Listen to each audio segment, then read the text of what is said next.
Justice n'a pas été rendue pour Martinez. Ils vont nous endormir et après ils vont le libérer. Non mais vous n'êtes pas bien vous. Si on vous endort, c'est que vous avez décidé de dormir. Est-ce que quand on a incarcéré le Zomlo et toute sa bande, c'est parce que ces gens-là voulaient trop les incarcérer, les mettre en prison? Ni Louis-Paul Motazzi, ni Laurent Esso, ni René Manuel Sadiki d'ailleurs vous a dit dès le départ que bon, Martinez lui-même au demeurant aurait dû respecter la déontologie journalistique. Jamais ces gens-là ne voulaient les voir libérés. C'est-à-dire revenu il y a 3 jours vous expliquer que bon, il faut se taire, il faut la boucler, exactement comme Amogo Bellinga, les mêmes éléments de langage, parce que ça l'énerve qu'on mette la pression et qu'on aboutisse justement au fait que toute cette bande de cannibales soit mise en cage. Donc si on vous endort, c'est que vous avez décidé de dormir. Est-ce qu'on est censé leur laisser le choix? Est-ce qu'on a dit qu'on va leur donner la possibilité de le libérer? Je vous l'ai dit depuis le début, et on vous le dit encore aujourd'hui. Amogo Bellinga ne sortira jamais de prison. Amogo Bellinga ne recouvrera jamais le ciel de la liberté. Il n'en a pas le droit. C'est impossible. Torture, blablabla, il a assassiné Martinez lui et tout le gang. Point final. Il n'y a pas de tergiversation à faire et c'est pour cela que nous n'avons pas lâché la pression et qu'on a tout fait pour qu'il soit mis en prison. Et c'est pour ça que dès maintenant, on vous dit déjà que mais, ceux qui pensent qu'ils vont endormir, bon, qu'ils prennent garde à ne pas dormir en premier parce qu'on ne va endormir personne et surtout pas nous. On est bien éveillé de la même manière qu'on a passé 24 heures d'affilée éveillé depuis hier et qu'on n'a pas dormi. De la même manière, même si ça doit durer 24 ans, on va s'arranger à ce qu'ils prennent la prison à vie à Mogo Bellinga. Bibon Nissak est enfermé, il n'a tué personne, il n'a rien fait, personne ne s'est levé un matin et a vu qu'il a un bras coupé à cause de Bibon Nissak. Personne n'a perdu de l'argent à cause de Bibon Nissak. L'état du Cameroun ne se porte pas plus mal. Le panier de la ménagère, l'inflation, le Covid, ce n'est pas Bibon Nissak. Il a quand même pris 7 ans et vous nous expliquez, vous mettez dans la tête un seul instant, même en plaisantant, qu'un idiot qui a torturé bestialement, sodomisé, introduit des barres de fer dans le rectum, sectionné les doigts, retiré les yeux, rasé les cheveux et tout, brûlé au chalumeau, vous espérez que d'une certaine façon, quelqu'un comme celui-là reverra la liberté un jour. C'est incroyable. Oubliez que tous ces partisans oublient, que tous ces avocats oublient qu'ils prennent leur argent tranquillement et qu'après ils disparaissent de la surface parce que les Camerounais ne veulent pas voir des gens qui défendent des animaux de cet acabit-là. Oui, tout le monde a droit à un avocat, c'est bien. Il faut dire la même chose quand on prendra votre maman, votre papa, qu'on lui mettra une barre de fer dans le rectum, on coupera les doigts, on prendra ses excréments, on les lui mettra dans la bouche. Il faut dire justement après que non, c'est normal, les bourreaux ont besoin d'un avocat, donc on espère que les avocats vont faire leur travail et faire pencher la balance en leur faveur à jamais.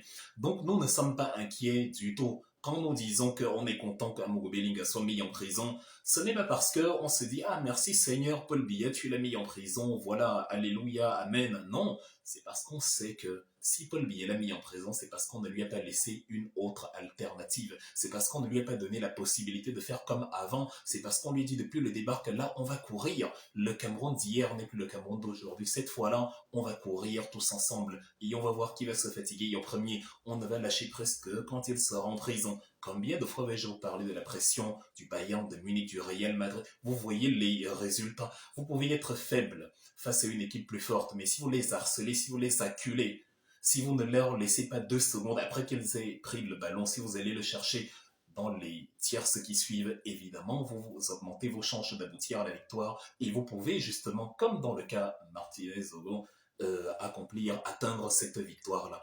Donc nous n'allons pas dormir. Amour Bellinga est allé en prison. Justice a été fait pour Martinez Zogo, ou du moins c'est un point de départ de la justice parce que le processus se terminera avec sa condamnation à vie. Mais quelle que soit la façon dont on appelle cela, tant qu'il n'est pas en liberté, ça nous va totalement. Complicité de torture par aide, complicité de mangement de coquilles, tout ce que vous voulez appeler ça comme vous voulez. Tant qu'il n'est pas libre, c'est bon. Imaginez, vous prenez quelqu'un, vous l'assassinez, vous l'égorgez. Que ce soit une fusillade, une crucifixion, une noyade, c'est toujours un assassinat. Donc de la même façon, vous prenez quelqu'un, vous le mettez en prison, que ce soit pour motif de torture par aide, d'homicide, de meurtre, de viol, tant qu'il est en prison, c'est bon pour la justice. L'enjeu, il est de débarrasser les rues de Yaoundé d'énergumènes comme Amogo Bellinga, de ces gens-là qui enrôlent des bandits, des gangsters, qui sèment la terreur partout. Ils ont tué énormément de gens depuis janvier 2023. On tue des gens, ça et là, beaucoup de ces crimes-là servent à couvrir le premier crime pour donner l'impression qu'en fait, il est en prison, mais rien n'a changé. C'est ça, en fait, quand un malfrat est au bout de sa vie, quand un malfrat sent la fin, il essaye d'entraîner le maximum de personnes avec lui. Regardez la Bible que vous lisez tout le temps. On dit que quand Satan a été chassé du ciel, il a emporté le maximum d'anges avec lui. Il est arrivé sur terre pour semer le carnage. Donc on a Satan, Amour Bellinga et toute la clique de démons, Justin Danoué, Echo, toute cette bande d'assassins-là qui ont utilisé les moyens de la République pour tuer un Camerounais qui ne demandait qu'à vivre, qui ne faisait que son travail, qui avait sa femme, ses enfants, sa famille. Donc, comme Lucifer, comme Belzéboul, comme le diable, appelez-le comme vous voulez, comme Satan, ils sont arrivés, ils essayent de terroriser le pays tout entier pour dire que bon, comme on est mort, on va tous mourir. Mais n'oubliez pas, comme je dis, n'oubliez pas, le sommeil, c'est les autres, comme disait Jean-Paul Sartre. Si vous avez envie de dormir, dormez. Nous, on va rester éveillés, que ce soit pendant Bia ou après Bia, on ne va pas changer de fusil d'épaule. C'est-à-dire que ceux qui ont tué Martinez et ceux qui tuent les Camerounais, ceux qui veillent à ce que la société camerounaise soit le plus insécure et chaotique possible, pendant que c'est nous qui dénonçons qu'on traite de terroristes qui veulent déstabiliser le Cameroun.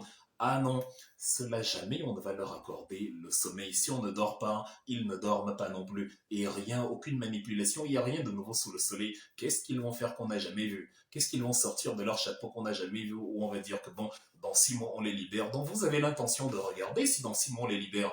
Vous dites, oh bon, ils ont été libérés. Ah ça va, vous êtes là assis et vous dites dans 6 mois si on les libère. Ah je vous avais bien dit qu'on les avait libérés. Il y en a parmi vous qui pensent ça. Ils font semblant d'être contre le Zamblois.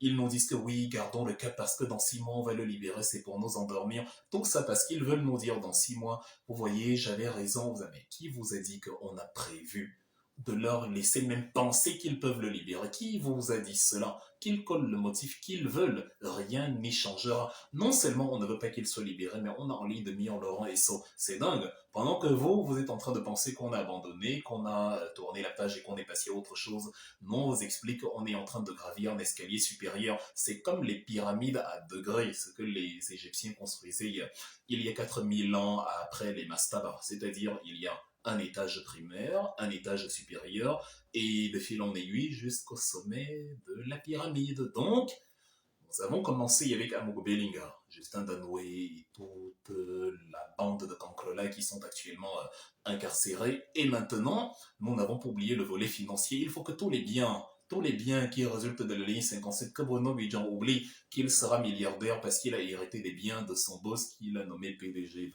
du groupe Assassinote là.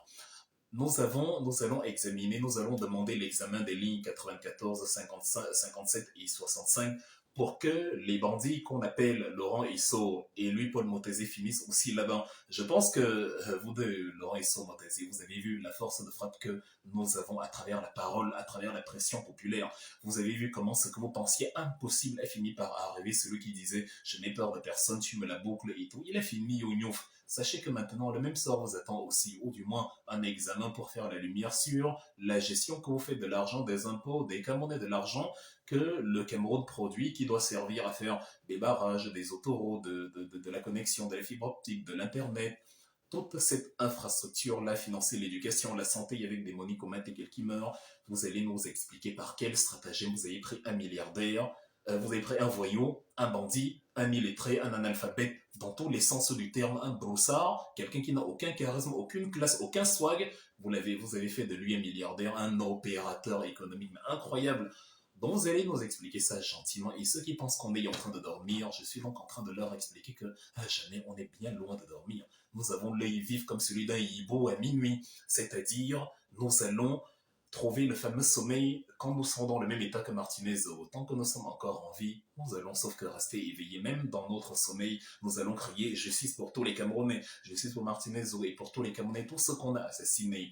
Oh, la bébé, le prêtre, la femme de tel, la mère de tel, la fille de tel, tout ce que vous tuez depuis janvier 2023 pour montrer que vous n'avez toujours peur de personne et qu'on doit vous craindre même si vous êtes derrière les barreaux. Ah non, nous allons veiller à ce que la prison d'Amogo Bellinga soit la plus inconfortable possible, même avec le soutien des prisonniers qui y sont, il ne faut pas qu'il laisse qu'on lui accorde des faveurs, du confort, du luxe et tout, et que les femmes défilent comme s'il était simplement dans un château assigné à résidence. Non, il faut qu'il ressente la prison. Il va déféquer dans les seaux de 3 litres, il va dormir dans les lits de 5 centimètres. Et comme s'il va sentir ce que ça fait de priver quelqu'un de quelque chose, parce qu'il a privé Martinez de la vie, nous aussi on va le priver de liberté et de la joie de vivre. Il n'a qu'à se suicider, c'est son problème. Et nous allons nous arranger à ce que soit coffré toute la horde de bandits qui l'ont aidé justement dans cette fosse, dans cette sale besoin, dans cette sale manœuvre, et qui ont fait de lui le milliardaire en argent public qu'il est devenu. Donc arrêtez de dire Justice n'a pas été rendue. Si vous dites cela, c'est que vous êtes complice des criminels. C'est que vous êtes là, vous vous dites que bon, on va le libérer, et après, mais on va le libérer, vous allez faire quoi? Vous avez l'intention de dormir, vous avez l'intention d'applaudir, vous avez l'intention de le voir vivre à côté de vous et vous appeler cher voisin le matin en plein Yaoundé et continuer avec à vos occupations. Vous avez envie de le voir libéré un jour. Même Maître Chongan n'a pas envie qu'il soit libre. Il veut juste, danser un peu, faire la danse macabre qui lui permettra d'avoir les subsides que son client doit lui donner selon les clauses du contrat. Mais même lui n'a pas envie d'avoir une telle menthe religieuse, un tel scolopendre à côté de lui comme voisin. Donc, qu'est-ce que vous voulez? Il va vivre où? À Mogo-Belling, que vous voulez voir libre? S'il vient dans la diaspora, c'est mort. Ici, s'il y a bien un endroit où il ne peut pas venir, c'est dans la diaspora. La diaspora est hostile aux criminels, fondamentalement hostile aux criminels. Mais ici, je sais pas, il va sauter de son avion en chemin vers la diaspora, la France, l'Allemagne, il va aller où? Ni les États-Unis, enfin, il ne peut aller nulle part. Il ne pourra pas sortir dans Yaoundé ou dans Douala. On ne veut pas. Sa place est en prison. Normalement, lui et nous, on devrait être d'accord sur ce volet-là. Sa place est en prison. C'est finalement le meilleur endroit où il pourrait être. Sinon, il n'a qu'à sortir. Il va voir ce que la société fera de lui. S'il pense vraiment que c'est bien, c'est dans son intérêt d'être libre. Limite, on souhaitera même qu'il soit libre pour qu'il voit un peu ce que la société va faire de lui. Les Camerounais d'aujourd'hui ne sont plus les Camerounais d'avant. Les Camerounais d'aujourd'hui sont des Camerounais qui luttent pour leurs droits parce qu'on le leur martèle depuis des années, parce que nous avons sacrifié notre temps, notre vie, notre sécurité et notre possibilité de retourner dans le pays, parce que nous avons vu un pays que nous ne voulons pas léguer à nos enfants. Nous avons vu un pays où on a dit que ah non, notre génération ne va pas laisser passer ça. Le gang de malfrats qui a transformé le crime, la brutalité, l'intimidation policière, le désintérêt pour la politique en norme. Ce gang-là, il ne traversera pas notre génération. Nous finirons ensemble. Ils vont finir avec nous, nous allons finir avec eux. Et comme ça, nos enfants hériteront d'un pays potable. C'est de ça qu'il est question. Donc, je dis merci à Samuel Eto'o, qui s'est beaucoup engagé pour cette affaire Martinez-Ogo et grâce à qui Amogo Belling a pu être incarcéré. Je dis merci à Francis Ngannou, à Rigobert Song, qui ont été au four et au moulin, qui ont veillé pour mettre la pression sur Martinez-Ogo. Je dis merci à Steve Farran, grâce à qui justice n'aurait jamais été rendue. Voilà, à tous ces patriotes-là qui ont aidé tous ces patriotes alimentaires, tous ces patriotes qui ont aidé le Cameroun à progresser. Que ceux qui veulent dormir, dorment. Non. Non seulement nous n'avons pas sommeil, mais attendez-vous plaisant, nous nous réveillons à peine en fait. On a pris le short, on a pris le vêtement de sport, on s'est mis sur la piste et on peut maintenant commencer à courir. Laurent Esso, lui Paul Moutazé, vous êtes la prochaine destination. Merci d'avoir regardé cette vidéo avec nous. N'oubliez pas de faire un tour sur notre page, de vous abonner et de cliquer sur la cloche de notification. À la prochaine pour un autre numéro.